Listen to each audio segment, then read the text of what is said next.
नमस्कार, स्वागत है आपका तहलका इंडिया न्यूज में। आपके साथ मैं हूं दिग्विजय सिंह चौहान। खबर उत्तराखंड देख रहे हैं आप। खबर उत्तराखंड में खबरों का सिलसिला शुरू करते हैं। सबसे पहले बात करेंगे लोकसभा चुनाव को लेकर। लोकसभा चुनाव को लेकर सितारगंज में भी प्रशासन ने तैयारियां तेज की हैं। यहां पर भी तमाम तरह के कर्मचारियों के साथ आवश्यक बैठक की गई, जिसमें कि लोकसभा निर्वाचन प्रक्रिया को शांतिपूर्वक और निष्पक्ष तरीके से संपन्न करवाने को लेकर दिशा निर्देश दिए गए। आपको हम बता दें कि सितारगंज के महाराजा अग्रसेन ट्रस्ट में लोकसभा चुनाव के मद्देनजर निष्पक्ष चुनाव और शांतिपूर्वक चुनाव करवाने को लेकर पीठासीन अधिकारी, सेक्टर मजिस्ट्रेट, जोनल मजिस्ट्रेट सहित सभी को प्रथम चरण का प्रशिक्षण दिया गया, जिसमें सभी को ईवीएम और वीवीपैट की जानकारी दी गई।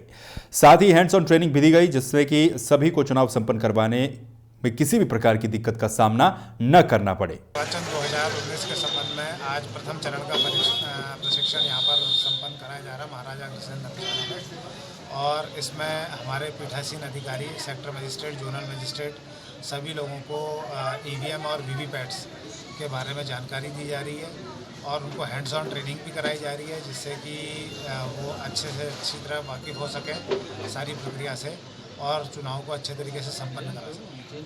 वहीं आगामी चुनाव को शांतिपूर्वक निपटाने के लिए चंपावत में भी तमाम तरह की तैयारियां प्रशासन शुरू कर रहा है। इन तैयारियों के चलते एक आवश्यक बैठक भी की गई। इस बैठक में आवश्यक दिशा निर्देश भी सभी को दिए गए। आपको हम बता दें कि चंपावत में नोडल सेक्टर, पीठासीन और मतदान के प्रथम कर्मचारियों को प्रशिक्षण दिया गया। राजकीय बालिका इंटर कॉलेज के सभागार में आयोजित प्रशिक्षण शिविर में जिले के 642 पीठासीन और मतदान कर्मचारियों के साथ साथ सेक्टर और नोडल मजिस्ट्रेट को भी ईवीएम और वीवीपैट के बारे में विस्तृत जानकारी दी गई। प्रशिक्षण कार्यक्रम के मौके पर बोलते हुए जिलाधिकारी रणवीर सिंह ने बताया कि भारत निर्वाचन आयोग के द्वारा चुनाव को पारदर्शी बनाने के लिए ईवीएम के साथ ही वीवीपैट का प्रयोग सुनिश्चित किया गया है। उन्होंने कहा कि पहली बार लोकसभा चुनाव में वीवीपैट का इस्तेमाल किया जाएगा। इसकी उपयोगिता बड़ी है। उन्होंने सभी कर्मचारियों से प्रशिक्षण को गहनता से लेने की निर्देश भी दिए। वहीं लक्सर में भी पुलिस प्रशासन ने निर्वाचन प्रक्रिया को शांतिपूर्वक संपन्न करवाने के लिए फ्लैग मार्च निकाला। फ्लैग मार्च कर प्रशासन की ताकत दिखाई। आपको हम बता दें कि निर्वाचन प्रक्रिया को निष्पक्ष और शांतिपूर्ण संपन्न करवाना प्रशासन के लिए भी एक चुनौती साबित होता है, और इसी सिलसिले में लक्सर में पुलिस ने लक्सर नगर और देहात इलाकों में फ्लैग मार्च निकालकर फोर्स का शक्ति प्रदर्शन किया। फ्लैग मार्च लक्सर कोतवाली से शुरू होकर लक्सर नगर के तमाम मोहल्ले से होता हुआ देहात के संवेदनशील क्षेत्रों से होकर गुजरा।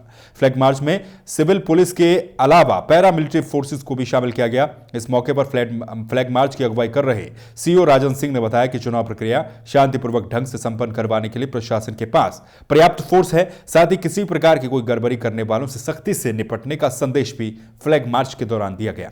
आगामी लोकसभा चुनाव को दृष्टि रखते हुए हमारे द्वारा फ्लैग मार्च कराया जा रहा है और हमारा प्राथमिकता होगी होली शांतिपूर्ण ढंग से संपन्न हो, उसके बाद निष्पक्ष शांतिपूर्ण ढंग से लोकसभा चुनाव भी संपन्न हो, इसलिए फ्लैग मार्च कराया जा रहा है। खबर लाल कुआं से है, जहां पर गौला नदी के डिवीजन में देहरादून से गए वैज्ञानिकों ने शोध किया। आपको हम बता दें कि गौला नदी डिवीजन में देहरादून से आए केंद्रीय मृदा और जल संरक्षण संस्थान के वैज्ञानिकों ने निरीक्षण किया।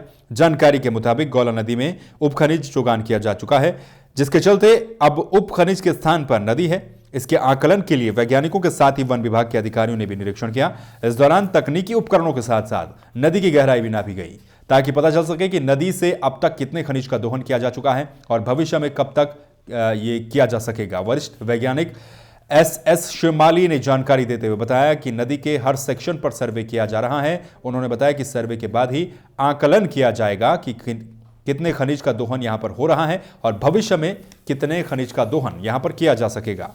यहां पे हम जो नदी का सेक्शन है उसका सर्वे कर रहे हैं और हर किलोमीटर अंतराल पे हम इसका जो क्रॉस सेक्शन है उसको ले रहे हैं और ये आकलन करने का प्रयास कर रहे हैं कि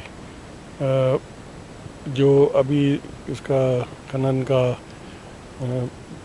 कार्रवाई चल रही है उसको किस हद तक चलाया जा सकता है या इसको ज़्यादा होने की स्थिति में कब इसको रोकने की उचित समय रहेगा।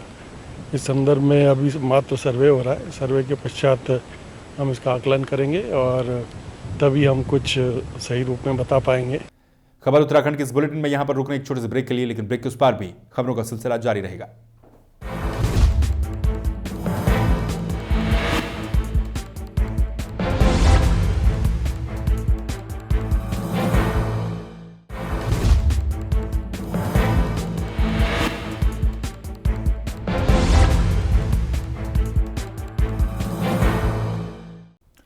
ब्रेक के बाद एक बार फिर से आपका स्वागत है खबर उत्तराखंड में। अगली खबर का रुख करेंगे। अगली खबर लाल कुआं से है। लाल कुआं में जल विभाग की एक घोर लापरवाही सामने आई है। आपको हम बता दें, ये पूरा मामला लाल कुआं के आजाद नगर का है, जहां पर जल संस्थान की बड़ी लापरवाही सामने आई है। यहां के वार्ड नंबर 4 में पीने के पानी में कीड़े आने से लोगों में हड़कंप मचा हुआ है।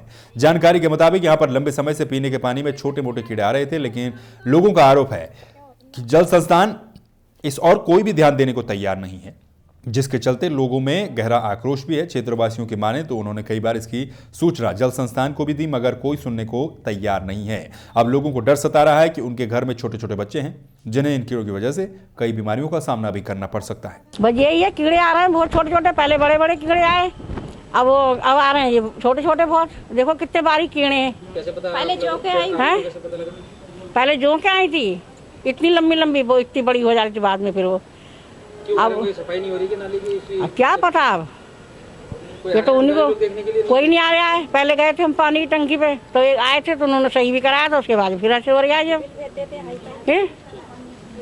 अब छोटे छोटे बच्चे बताओ जी, पी लेंगे, किसी के हाथों में चिपक गया, कुछ हो गया तो कौन जिम्मेदार बनेगा इसका। और गंदा पानी भी आ रहा है सुबह के टाइम में। कैसे कीड़े आ रहे हैं, कब कब आते हैं, आप लोगों ने कब देखा? कीड़े वही आ रहे हैं लंबे, ये क्या कौन से कीड़े बोलते हैं, ये नुकसानदार हैं बच्चे के लिए। आए देखने के लिए अधिकारी लोग? कोई नहीं आता है या कोई देखने भी नहीं आता है। अच्छा, तो आप लोग को कब दिखा गया कीड़े आने से? कई दिन हो गए देखते हुए, हमने कहा भी, फोन भी करा, वहाँ पे कोई भी नहीं आया। फिर भी वहीं एक तरफ जहां चुनाव की तैयारियां तेज हैं, तो वहीं दूसरी तरफ मंगलौर में होली के त्योहार को भी मद्देनजर रखते हुए पुलिस के सामने चुनौतियां दोगुनी साबित हो रही हैं। इस चुनौती से निपटने के लिए पुलिस प्रशासन तमाम तरह की तैयारियां भी कर रहा है। यहां पर होली को लेकर गांव-गांव में पुलिस के जवान तैनात किए जाएंगे। आचार संहिता लगे होने के कारण पुलिस सुरक्षा में कोई भी चूक नहीं होने देना चाहती है। मंगलौर पुलिस के द्वारा ग्रामीण क्षेत्रों से लोगों को बुलाकर एक बैठक भी की गई, जिसमें होली के त्योहार को शांतिपूर्वक तरीके से संपन्न करवाने की अपील लोगों से की गई है। गोष्ठी में शामिल हुए आज की, उन पर अंकुश लगाने के लिए एक जिम्मेदार लोग लाया गया है कि भाई आप अपनी जिम्मेदारी को महसूस करें। और बाकी पुलिस की ड्यूटी हर गांव में हर होली का जहाँ भी दहन के लिए रखी है वहाँ पे ड्यूटी होगी। या पुलिस बल लगाया गया है। जो अवांछनीय तत्व हैं कोई होली को बिगाड़ने की कोशिश करेंगे, उनके खिलाफ जो है सख्त कार्रवाई की जाएगी। इस हाल में कोई माफी नहीं है। वहीं लक्सर में सामाजिक संस्था जन विकास संघर्ष समिति ने होली मिलन महोत्सव का आयोजन किया। इस महोत्सव में कई लोगों ने शिरकत भी की और कई सांस्कृतिक प्रस्तुतियां इस महोत्सव में दी गई। आपको बता दें कि कार्यक्रम में क्षेत्रीय कलाकारों ने ब्रिज होली खेली।